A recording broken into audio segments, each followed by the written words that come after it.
Hey everybody, Sean Bukowski here. Hope you're all having a great week. Sorry for the glare and what you're probably going to hear bird sounds, but that's, I'm not in the office today, so as you can probably tell. But I think it's important to do a video to follow up on the blog entry this week because the topic's really important. And it's something that I think kind of went under the radar last week when the White House released a blog entry on the history of exclusionary zoning and how that really carries through and affects housing to this day. And that's something that we probably don't talk about enough because it affects affordable housing and all kinds of things today. And so I wanted to follow up on what they wrote and write a little bit more about that. If you look back at sort of the history of zoning in general in this country, it kind of started in full force in like the late 1800s, early 1900s.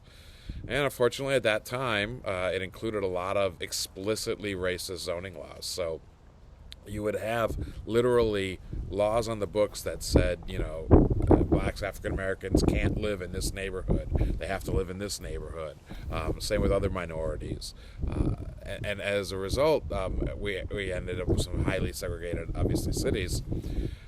And thankfully, in 1917, in a ruling on a different issue, but it effectively struck down the Supreme Court effectively struck down these explicitly exclusionary zoning laws and racist zoning laws.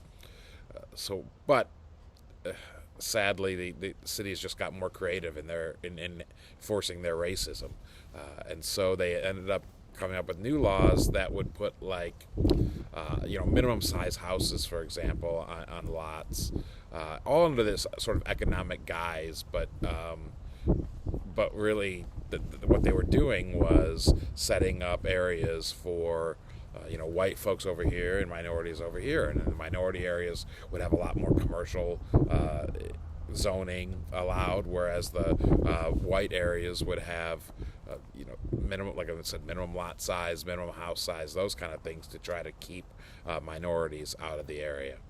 And this is these kind of sort of economic zoning laws have really continued through to today. You still see in Austin, we see this all the time, as we've talked about before in this blog, where you have minimum lot sizes, minimum parking restrictions, minimum house sizes, and what that does is it works to limit the areas that people can live, and B, limit the amount of housing.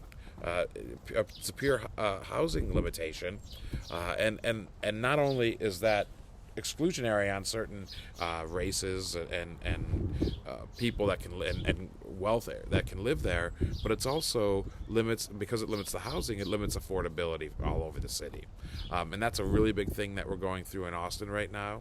And not saying that the rules are the people I want to enact and are fighting for now today are they're doing for racist reasons.